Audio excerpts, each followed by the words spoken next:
Yes, sir. Hey. Hey. Next to me, though. Hey. What's up? Yay. DCP, corner pocket. Yeah, man. I've been waiting for it, man. Mo Hall's in the building. Hey. What's happening? Man, we is here. And I'm gonna say, yay, come here. We got Mo Hall in the building, DCP, we there, yay. Hey, we gonna go real hard. I don't know, man. Gonna see on the boulevard. We gonna do it like this. We gonna see the kids and give them a kiss because we love them. We gonna hug them. That shooter, man, crazy man, bump them. Yeah, it's DCP. I'm D Nice, and that's Maurice, and that is Key, my auntie. And we going in like DCP. Go in the pocket. It's Dave going in. Go in the pocket. Throw it alley-oop to Reese or Key Money. Who gonna go, man? Go hard. Hey. I take the mic. We chilling tonight. It's gonna be real tight. Okay. As you know, I'm not that tall, but I'm chilling with the legend. Oh, hey, I'm about to pass it. I don't know what else to say. I'm gonna last it. Hey. So let's see what we got here. Okay, We in the corner pocket. We in the CO. We in the Buckeye City. Kimani. Moheezy. Dave. Smitty. We can't even call what Dave is because we see what he wearing. He wearing the team up north, Michigan. Or should we say, I don't know, but I brought some things with me to try to show you what we got. Show some things that maybe you see a picture back here. Maybe you see a ring on my finger. Maybe you see 3 what it is? Gold pants.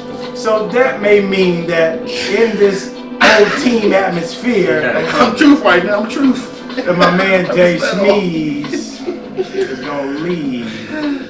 Hell. Hey man, hey listen man, like You got you right over there? I need my defibrillator. Man, I'm kind of emotional. I got fired back, man. I'm kind of emotional. Man. Okay, man. First of all, the game last year, man, Maurice Hall, we did y'all dirty, man. I was like, man, I wanted to call you, but you were doing the movie, so I said I'm gonna chill on out. You know what I'm talking about, man? Then you see what Stroud, he got sacked by Woo Chuck. They call him Man Chief Hutch. And I'm going in like, what? Man, ran that ball 5 times, like, woo, what? You know what, though? I'm gonna shut up. Can you all right? You want to shut up? You got those gold pants right there, just hurting my feelings. You got this jersey over there. You got this, you got your ring. And, you know what I'm saying? I'm emotional because you're my dog, but. Oh my God. He got me, y'all. He got me, man. Fired. The next 20-year-old will realize they've only seen one win. Yes. Hey, man, welcome to the corner pocket, DCP. Baby, we here. We outside. Man, we got a special guest today. You guys know this man, Hollywood actor, Buckeye star, Columbus legend, Mo Hall is in the building in the corner pocket. Hey, I appreciate y'all having me, man. I love the show. So when I came back to the city, I said, Big Dave, I gotta be on the corner pocket, man. He did. So I'm glad to be here. Thanks for having me, guys. Man, I appreciate it. I want to dive right into this, man, because you guys are friends, man. How you Hold up, man. We don't see truth nowhere, man. Oh, hold on. Let me get truth something. Hey, unfortunately, man, truth is at work, man. Couldn't get it off, man, but we're going to hold it down for you. And real quick, too, man, because I feel like I'm being disrespectful. All this Ohio State stuff is around me, man. So I'm going to do y'all a favor and take off this hat. Because, you know what I'm saying? Like, really, this is my Brookhaven jersey. You know what I'm saying? It's the one. We were blue and gold. We were not sponsored by Air Jordan. That's what I was thinking. But I'm going to take off this jersey, too, Chloe. I respect y'all, man. You know what I'm saying? Yeah, you got to take it off and put on. I guarantee you got another Michigan jersey. No, I don't, man. What you got? I'm going to put my corner pocket hat back on. Okay, all right. You know what I'm saying? That DCP is down with Mo Hall. And Mo Hall is down with DCP. Oh my God. Also, DCP and Mo Hall is down with Give Him Limits. Give Him Limits. I can't, girl. I forgot the message. Give Him Limits. Dave doesn't give up that easy. something coming.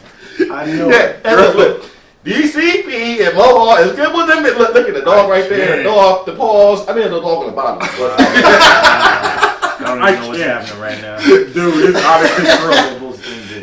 Make that today. I made it today. Yep, I made it today. My third grade Austin County educational level, man. Killing. I'm done, bro. But truthfully, man, we miss you, man. Drive safe, man. bro. And Drive safe. we got you, bro. We got you covered.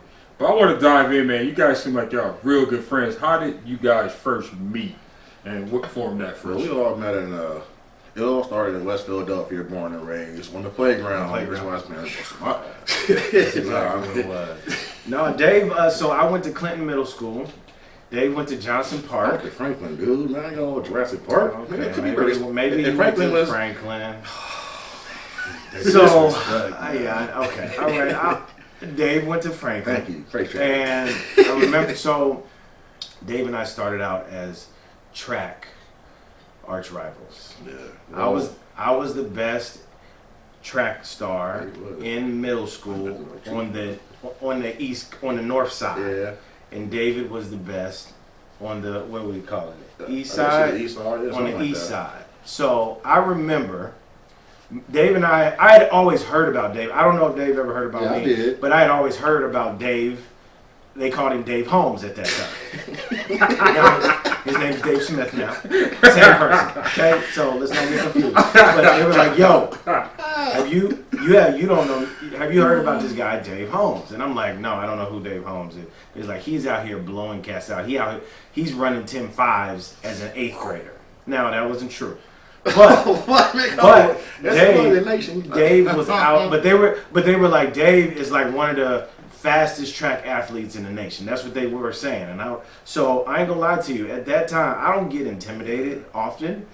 I did get intimidated a little bit at that time, and they were like, and me and Dave were coming up about to race against each other for the first time ever.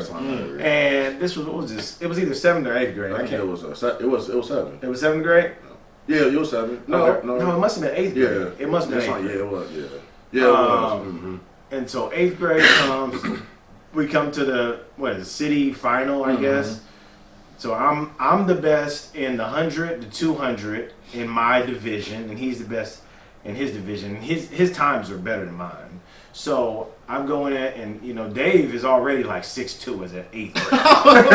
So I'm like, yeah, you know what I mean? Grown man. Like this guy was looking like literally a grown man out there. And the thing about Dave knew he was like the man. Yeah. He was just walking around with he had his headphones. I just heard him just talking trash to people. You know what I mean? You ain't got nothing. I don't even know why you here. And I'm like, oh man, this guy here. So at that time I got a little bit intimidated. We go in for the 100. We're right next to each other. He in lane 4. I think I'm in lane 5. Mm-hmm. That sounds about right. And that sounds about right. Yeah. The gun goes off. I have a good start.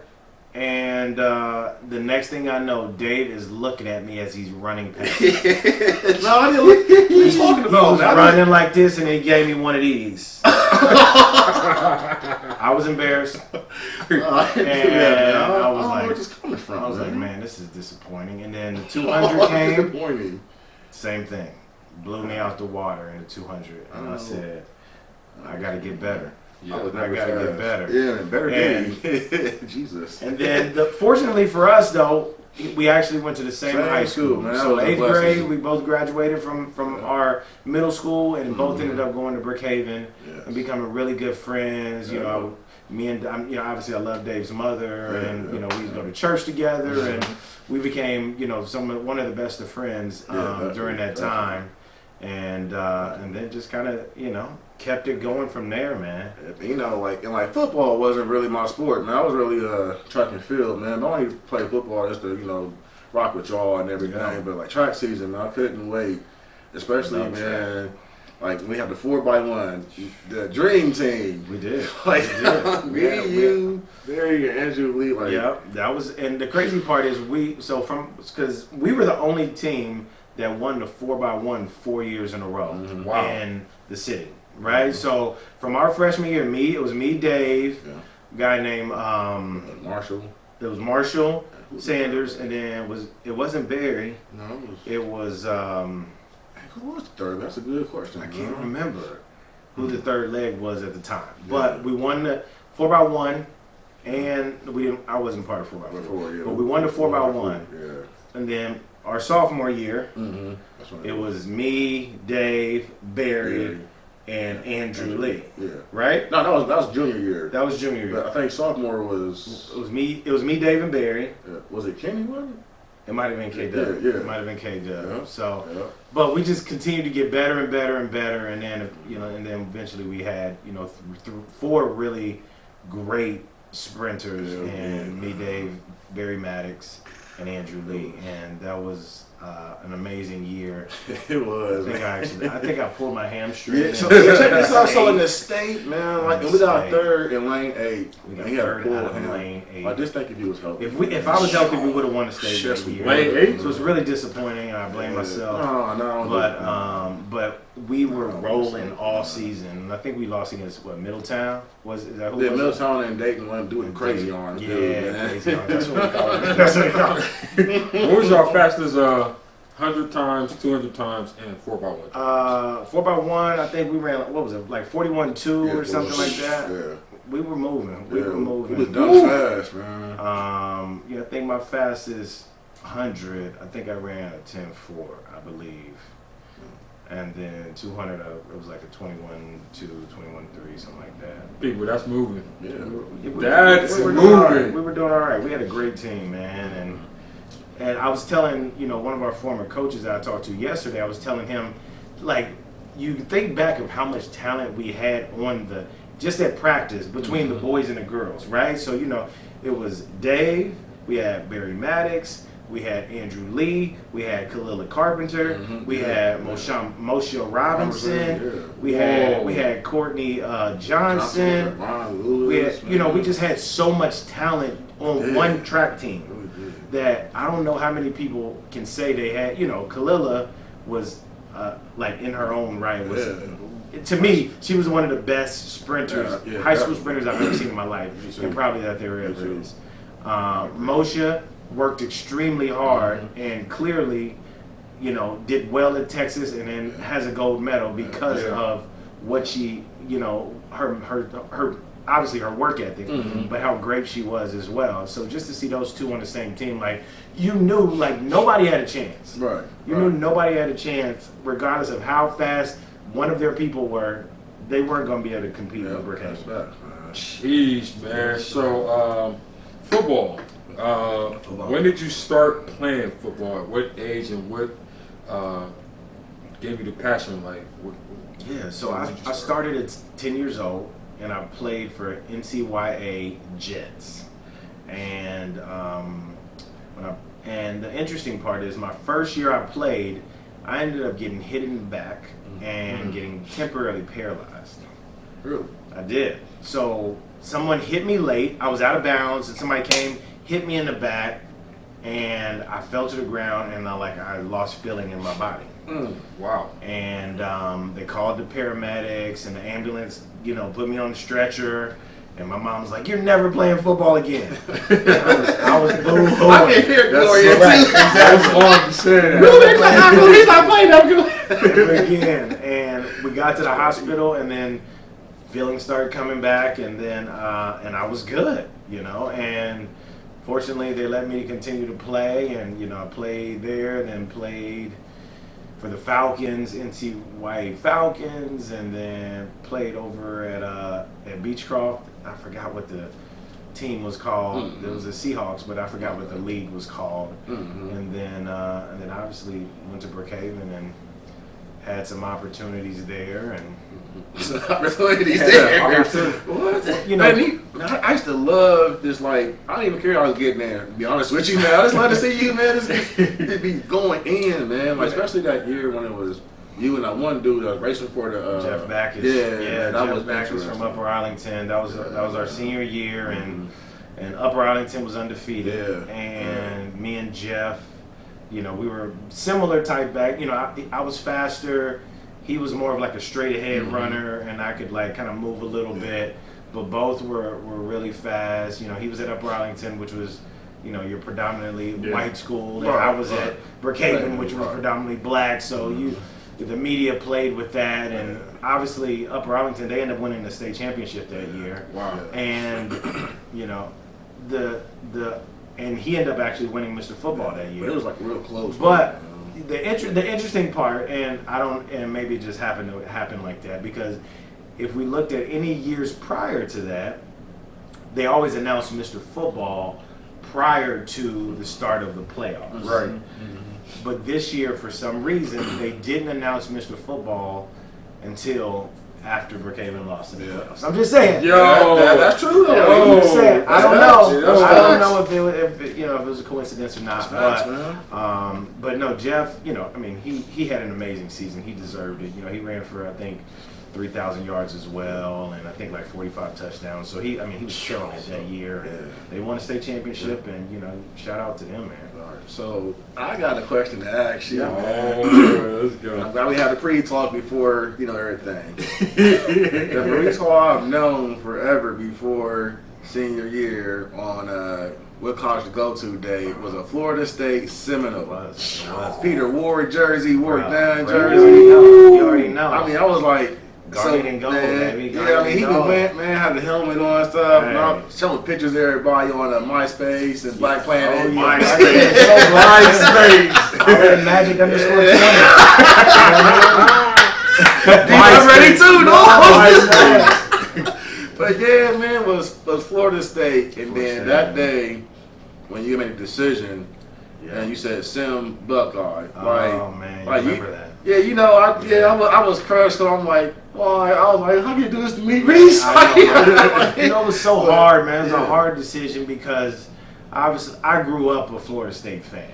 I think everybody who knew me back when in high school or before, I was born in Miami, Florida, and moved to Columbus, when I was 9, but I really never was a Buckeye fan until I started getting recruited, and then I started paying more attention to Ohio State. But up until that point, like, you couldn't tell me I wasn't going to Florida State. I was all about Ward Dunn, Peter Ward, like you said, like Charlie Ward, Deion Sanders went there. Like, it was like, I was like, yeah, I'm going. I went to the Florida State camp my sophomore year and my junior year just so they would get to know who I was, because they don't typically recruit outside of like Florida, Georgia, the South. So I was like, if I want to go there, I need to show them who I am. Right. And I went there my sophomore year for a camp, and next thing I know, they were, Bobby Bowden was coming to my house, and we had all of that. But ultimately it came down to my parents, and it was a hard decision because my parents really wanted to see me play, and and I was getting so many calls from everybody, and everybody's like, where you going? Where you going? You're going there, aren't you? You're going here. I just knew you was going to Florida State, man. And the funny part was the night before, I talked to Florida State, and I was so, that was one of the hardest decisions because I feel like in my heart, at that time, I wanted to go to Florida State, but in my head, I wanted to please my parents. Yeah. And I remember, my mom at the time, she had gotten so emotional because I told her, I was like, I'm going to Florida State. Yeah. And they sent the National Letter of Intent papers to Coach Meal, and she said, if you go to Florida State, don't expect me to come see you. and that really hurt me though. That really hurt me because they had seen every game every little league game I had played, every high school game I had played. My parents had been there. I feel you. So it became a really hard decision, and to the point where I was telling the recruiting coordinator, hey, can you guys just try to convince my parents to let me go? You know what I mean? Allow me to feel more comfortable about it. And, but ultimately, I chose Ohio State, which, is an amazing program. The outcome, man. It was an amazing program. We won a national championship, obviously, in 2002. I was fortunate enough to make a couple plays that helped us get there. And, and that's where we are, man. So it was a good experience. Who knows if something might have turned out differently at Florida State. I highly doubt we might have won a national championship. But individual accolades, who knows, you know? But we're here now, drinking lemonade, drinking some water. So how was it? National championship at Ohio State. That year was ridiculous. I still remember the Michael Jenkins catch against Purdue. That was crazy. Your winning touchdown against that team up north. And Illinois the week before. Yeah, that's true. Yeah. How was it like playing for Coach Tressel?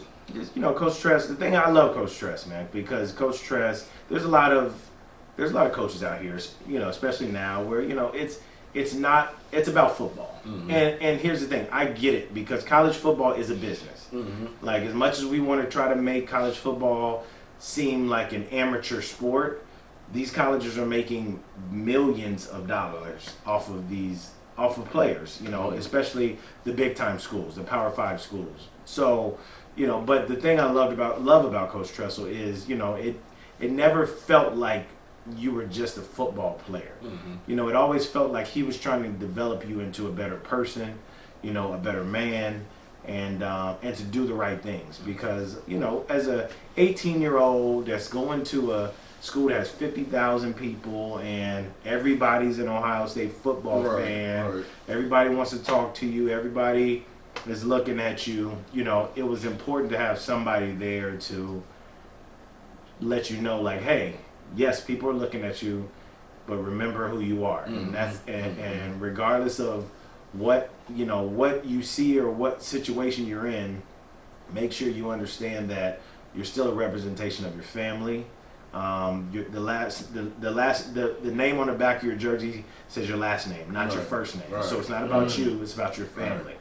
And as long as you continue to remember that, we know you're not going to disappoint your family. And you know, and that was something that was big for me to learn, you know, while he was there, because even though I was only 12 minutes away from my actual parents, you know, being up there, you know, when you're talking about playing football as a major university, you're spending a lot of time with the same people, and you have to develop that relationship, you know, in order to be successful, and we did. That's cool. So. One thing you touched on, you were saying like college is a business. Yeah. So moving forward, now we're at this NIL thing. Right. So how do you feel about that? Do you think like that's the good thing? You got a college player who makes like $10 million or whatever, but then like now they're like, okay, well I don't need to go to the NFL. Like, or how do you feel about that? Well, you know, I definitely think NIL is a good thing. Now, you know, there hasn't been any necessarily parameters put on it yet, and I don't know if it should or not, you know, because because here's what I look at when we talk about college coaches, when we talk about Nick Saban, when we talk about Mel Tucker, when we talk about Ryan Day, these guys are getting paid a lot of money, and please believe if Ohio State offered Nick Saban $5 million and he's making $10 million at Alabama, he's going to Alabama. Simple as that. So why can't the players do the same thing? It just and the thing about, just like, you know, my nephew right now plays for the University of Oklahoma, and Lincoln Riley was at Oklahoma last year, making good money, and guess what? He moved to USC. Why did he move to USC? Because they gave him $30 million.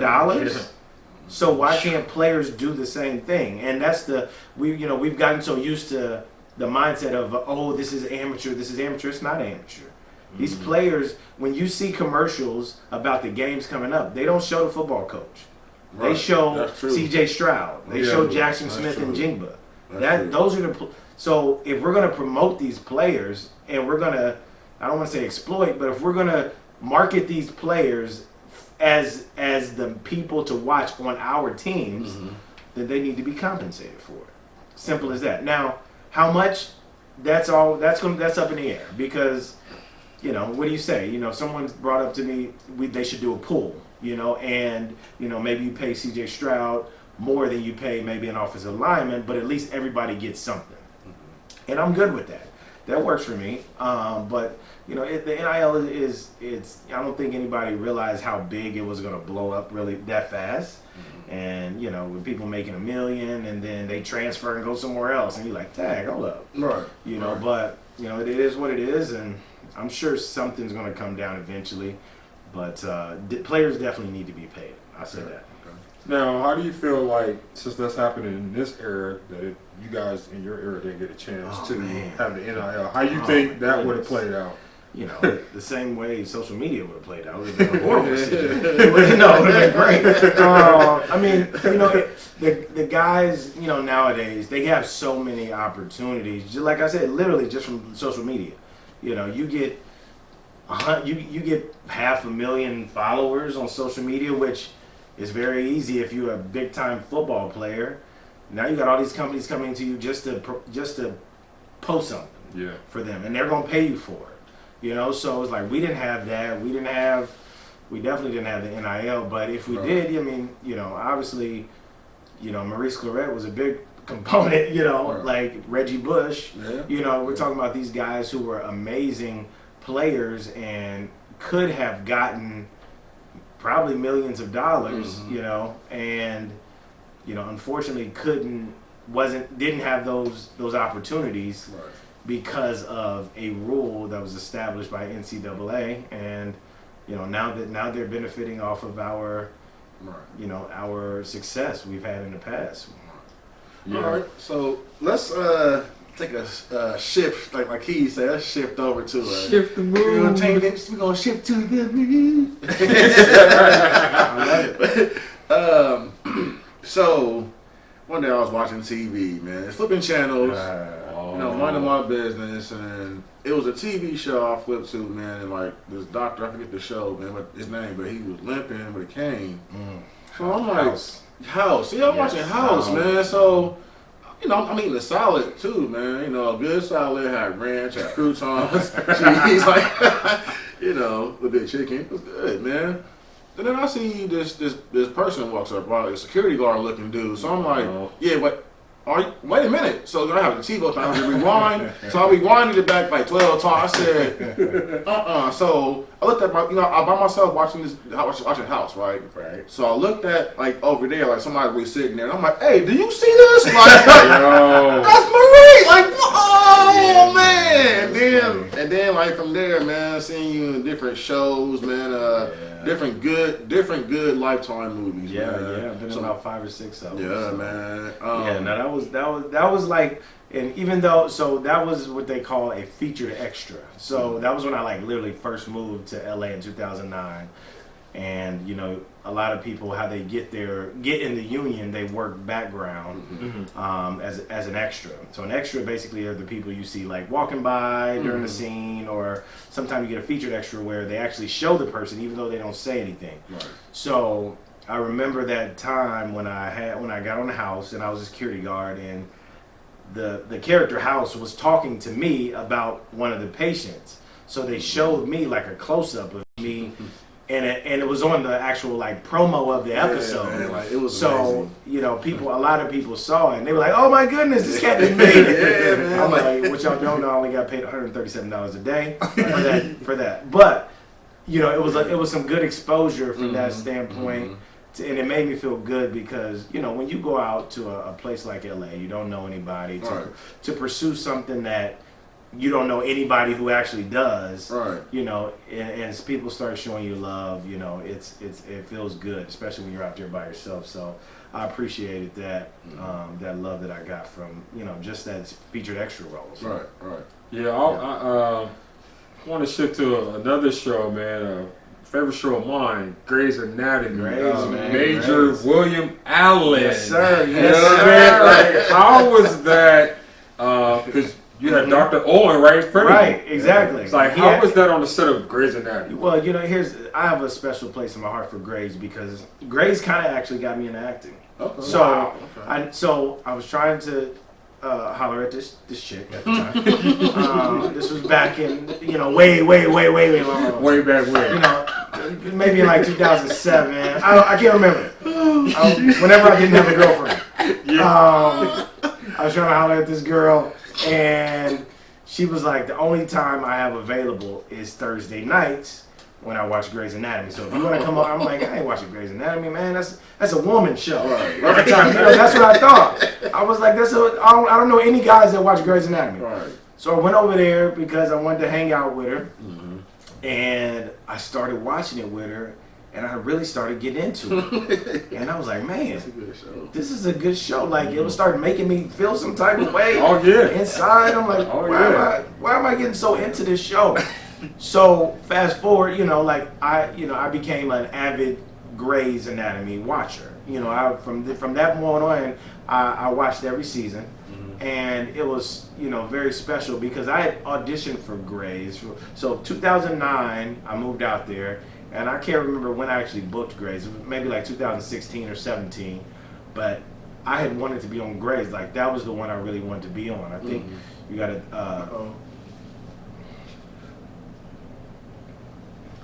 We're still going camera. Okay, cool. So that was the one I really wanted to be on. Right. And I had been in their office like 15 times. Wow. I had auditioned for 15 different episodes and never got it. And then finally, I got it. And I was super excited. Super excited to do it, man. And initially it was supposed to be 2 episodes. Yeah. So I was supposed to be on there 2 episodes, and they cut 1 episode. But I just enjoyed it, man. And, obviously I knew all the characters. Right. And the funny part is, so when I first moved there, I had worked background on Grey's. Okay. Yo. And then I became like a stand-in for one of the main characters on Grey's for a little bit.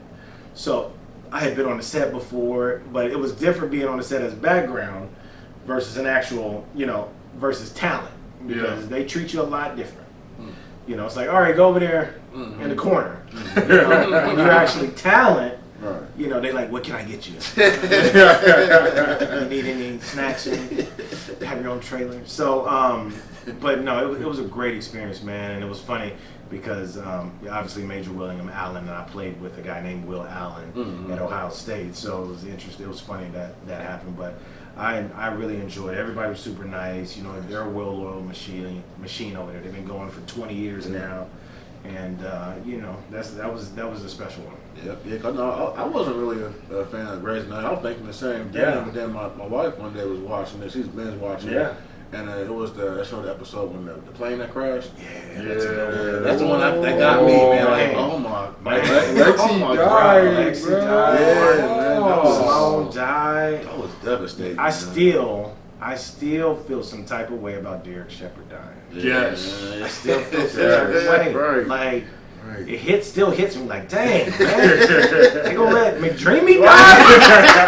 Hey, how you let McDreamy die in the street? I think what got me too was that Denny Duquette. Denny, man. Denny. that whole Everybody thing is- rooted for Denny, man. We just thought he was gonna make it out some kind of way. But we just knew it. He was in bad shape. But we were just like, man, Denny can't die. Right. But Denny had to go too, man. Man, I was surfing the net, man. I saw you in a photo with Kevin Hart. Yeah, man. What? Yeah. Where did True you? story. Where was that? A true Yeah, story? yeah. It was a show called True Story on Netflix, and that was recent. And the funny part was I booked that one in the middle of COVID. So we got our shoot date got pushed back probably about 6 or 8 months, Right. which is crazy. But it was an amazing experience because when you're working you're working with a guy like Wesley Snipes, Right. So you talking about New Jack City, Yeah. you talking about Blade, you talking about like a dude that you grew up like, yo, I want to Right. be Nino Brown. Exactly. You know what I mean? Exactly. And then you have a guy like Kevin Hart who is literally a movie star right now. You know what I mean? Like, and the one thing that I was always hoping was he gonna be, the same Kevin Hart that you see?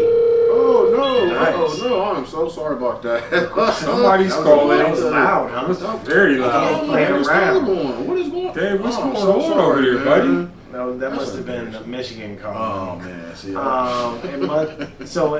But no, I was hoping that he was going to be the same Kevin Hart that we kind of see on TV, and he was, and that was super satisfying because, he's a little guy, but we were shooting 3 a.m. in the morning, and he would literally, between takes, he'd go to sleep, and then he'd wake up, and then we'd be good. But he would literally he's talking to everybody. He's talking to me. He's talking to the to the makeup person, the wardrobe person, and just like super nice, man. You know what I mean? And a lot of people aren't like that, you know, especially at that time in the morning, you know. So, but he had the energy and had the, you know, charisma to really show how you should be as the lead of a show, and I appreciated that. So shout out to Kevin Hart. That true story. That was a good little series. Man, it was so good. The ending was. I wasn't ready for it. I wasn't either. You know, because you know when I booked it, we did a virtual table read. So and we read. They gave us a script for the first 4 episodes.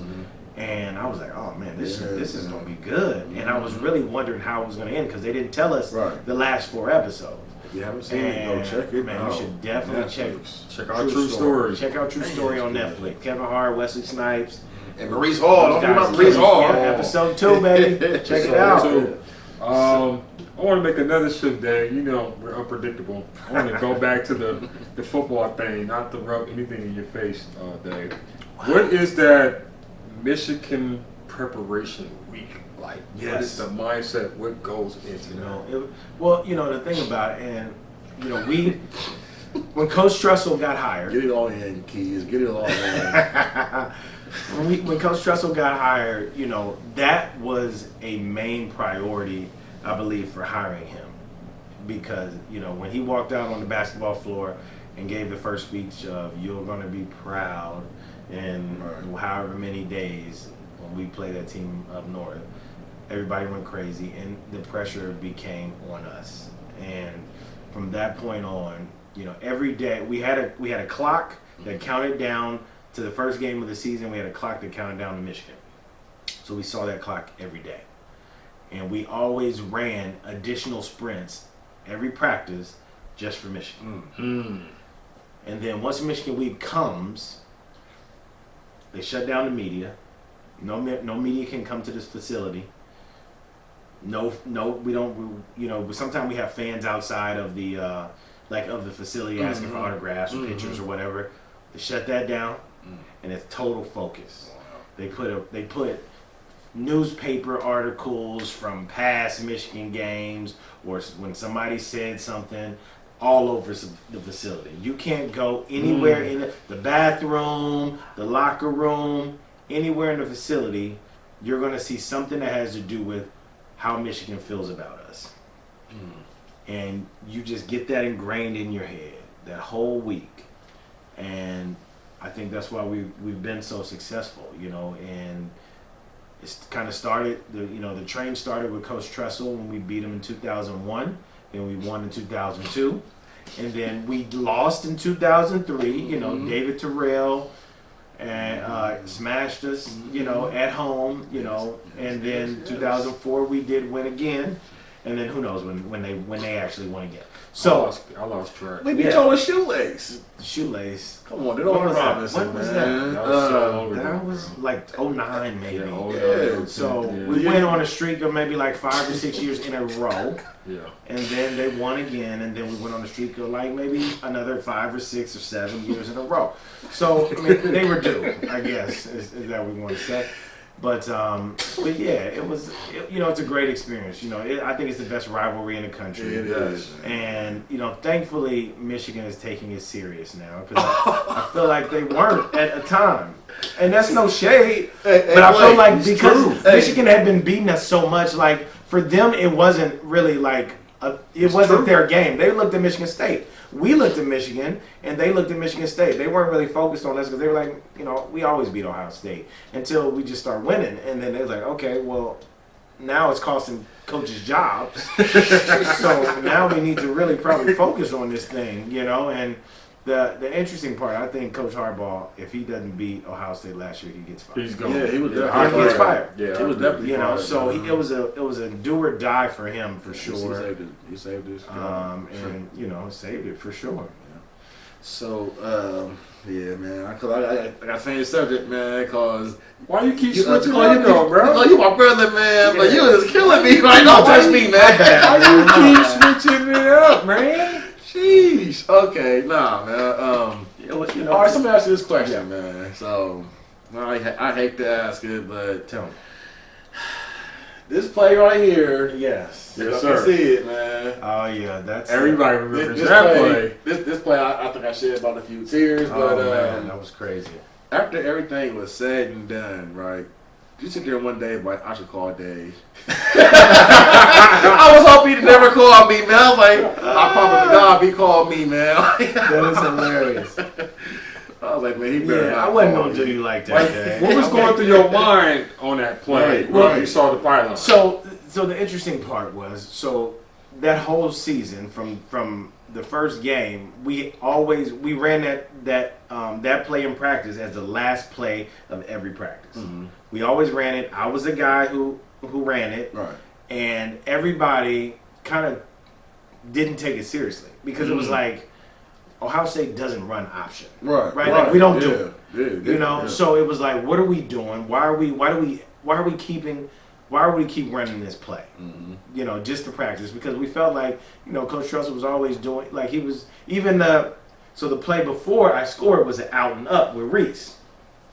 That was another play we ran in practice that everybody was like, we're never going to throw a pass to the running back on an out and up route. Right. So, you know, once we got there, we're in the moment, and Coach Trussell calls this play. Everybody kind of is like looking at each other like this, like we're doing this. We're doing it. You know, and the way the play was designed, it was designed as one of our main off tackle plays. Mhm. The way the tight end goes in motion and all of that. So, if you're a well-studied defense like Michigan was, Mhm. they followed Mhm. exactly how we thought they Sure would did, follow it, man. based on what we normally run. And because they'd never seen the option before, Mhm. all I had to do was catch the ball and zoom. Yeah. And that's what I did. I caught the ball, zoom. Cato June hit me late in the end Yeah, he zone, did. but He did. at the end of the day, it was a touchdown. And it was crazy. You know, I've never heard something so loud in my life. It was crazy because it went from like nothing. I heard nothing when I scored a touchdown, and then all of a sudden, all the sound came back at one Right. time, and it was like, whoa! You know, it was an amazing feeling, man. Obviously, doing it at Ohio State as well, in the shoe, 100,000 fans screaming, which I'm sure it was more than that on TV. You know. And especially with everything being on the line, you know, we were 12-0, you know, going into that game, and we needed that game to go to the national championship. So, you know, it's a moment that I'll never forget. Man. Mhm, yeah, You won't forget I thank anything, you man. for not calling me. 'Cause I probably commit suicide. We don't want that. We don't want that. I wasn't gonna do that to you. Yeah. I want to stay in that vein right there too. So winning against the team up north. Yep. What was preparation like the week of the national championship? Right, Man, right, you know, right.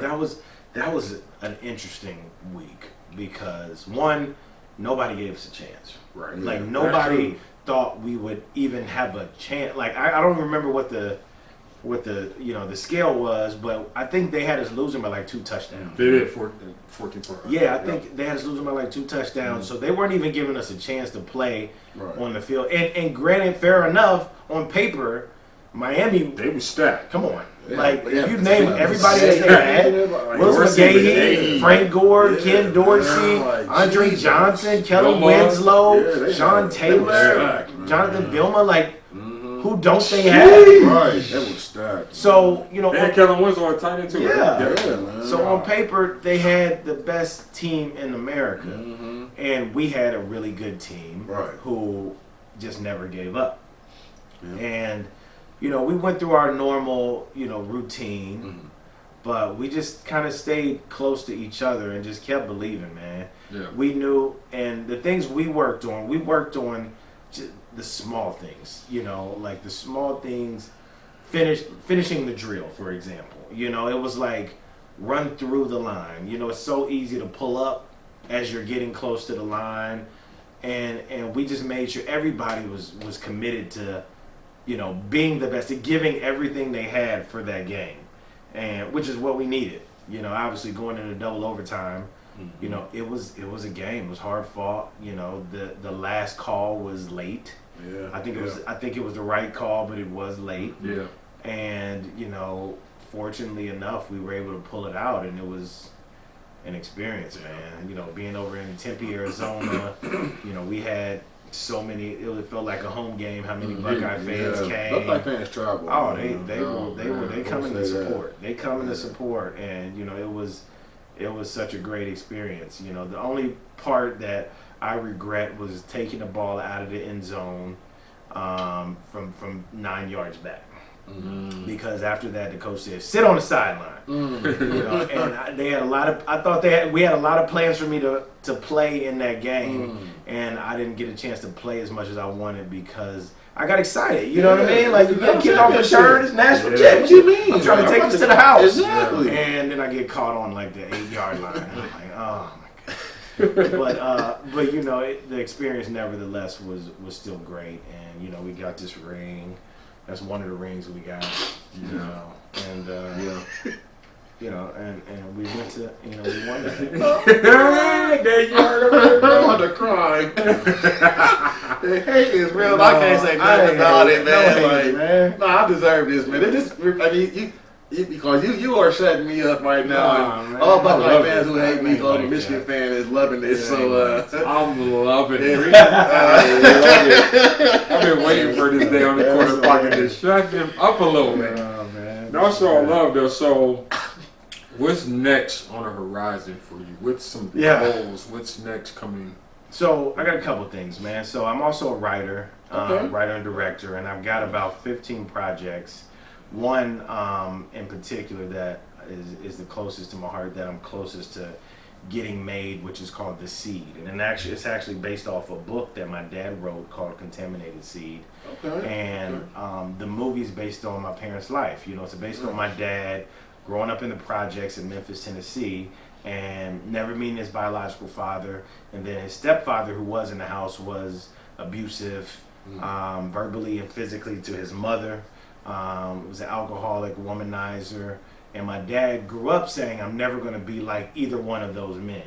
Mm-hmm. But in the environment that he was in, subconsciously he found himself in the same situation. Mm-hmm. Found himself with 4 kids by 4 different women, end up getting addicted to drugs, end up getting my mom addicted to drugs, until one night, my mom, in the middle of the night, she's looking for my dad and going to look for drugs. She almost gets raped. And in the midst of that moment, my parents realized something had to change for real. And, ironically, they went to church that next day, and the pastor said, "There's a family in here struggling with drug addiction, and God wants to deliver you today." My parents kind of looking at each other. Are they talking to us? Like, how do they know our business? Who told them? And she's like, "Whoever you are, I want you to come up here right now and so I can pray with you." Parents don't go. They're like, "We ain't out in our transgressions to the entire congregation. We're gonna stay here." But they knew they had to do something different. So after church, they went to the pastor's office, and meanwhile, I'm 5 years old at this time. So there's not many things I remember as a 5-year-old, but the one thing I do remember is looking through the pastor's office window, and I see her touch my dad's head, and immediately his body starts convulsing. He starts burping uncontrollably, and then my mom kind of looks at her like, "Hey, what's going on?" And she says, "Okay, it's just the demons coming out of him." Wow. And from that, and then she touched my mom's head. My mom immediately started crying, and from that day forward, they never did drugs again. Wow. And and so I say all that to say, my dad was able to be decontaminated before his youngest seed, me, could be contaminated, right? So, and then my dad went on to kind of start, do prison ministry in the prisons where, he stands in the gap for the 85% of felons that are in there that come from the same kind of environment, right? And, and that's a big reason why I want to tell this story, because, I don't have my life if they don't make that one choice, right? And it shows that it doesn't matter how many things you've done bad or how many mistakes you've made. There always can be one choice that can affect not just your life, but a lot of people's lives around you. My parents didn't go to college. I was the first person in my family to go to college, and obviously, play football and do what I'm doing now. But it all started from that one choice to do something different. Wow. You know, so it's called The Seed, and you know, it's a movie that I'm really passionate about, and I'm gonna play the older version of my dad. Okay. And we got some great actors that are attached to be a part of it as well. And you know, ideally, you know, we can shoot a week in Memphis, and we'll shoot 4 weeks in Atlanta, and keep it going, man. So that's one that I'm really excited about. Nice. Yeah, keep us updated. Yeah, We'll definitely looking out for the seed. Looking out for the seed, man. Definitely. That's powerful. It's gonna be I good. never knew that. Yeah, man. Yeah, man. That's Yeah. awesome. So, but acting wise, I got a Lifetime movie coming out. Speaking of Lifetime, Okay. right? So there's another Lifetime movie coming out this year called Mother's Deadly Son. I play the detective, you know, and the main detective in that, and then another movie that probably won't come out either until later this year or early next year called Pet Detectives, Okay. which is you've heard of Ace Ventura? Yeah. Yes. So it's the kid version essentially. Okay, You know, it's a okay. family movie about, you know, a little girl. I play her father. I'm the chief of police. Okay. She's telling me, Dad, hey, all these pets are going missing in the area. I'm like, babe, we ain't got the resource to be looking for no pets, okay? And she's like, okay, well, I'm gonna take it on my own. So she Okay. goes and takes it on her own to find these pets. And it's you know, it's a great family movie for everybody to see. So I'm excited with that one as Nice, well. man. That's what's up. Yeah, man. That's what's Got a up. lot of stuff going on. That's Dave, stuff happening, man. Dave, you okay over there, man? You Yeah, need your paper towel like truth. I'm Dave's the man. Dave's the Nah, man. man. Hey, man. Shoot. I don't know, man. I'm just. You know what I'm saying? First, once again, I just want to say, man, thank you so Thank much, you, man, No, this has for been great. making an appearance on the corner pocket. Corner Like, pocket, baby. It means so No. much, man. Like, We appreciate Yeah, it, no, man. absolutely, man. You guys are awesome, man. I love the show. I'm a big fan of Big Dave, and now I'm a big fan of you as thanks, well, man. man. That's keys, man. Truth, Yeah. man. You missed out, man. But everybody down Definitely for missed you, out, man. Honking that horn for you. Hey, Man, we want to thank y'all, man. Special Absolutely. guest, Mo Hall. Please like, share, and subscribe to the channel. Hit that notification bell Yes. so you'll know when this video is dropping. Please, man. Get ready for that movie called The Seed. The Seed, Man, that right. hit me different. Get ready. Man, we thank you, know man. what? I'm Hey! I'm ready. Hey! Hey, you about to put that on? Let's go. You about to put that on? I'm chilling with Maurice, Paul.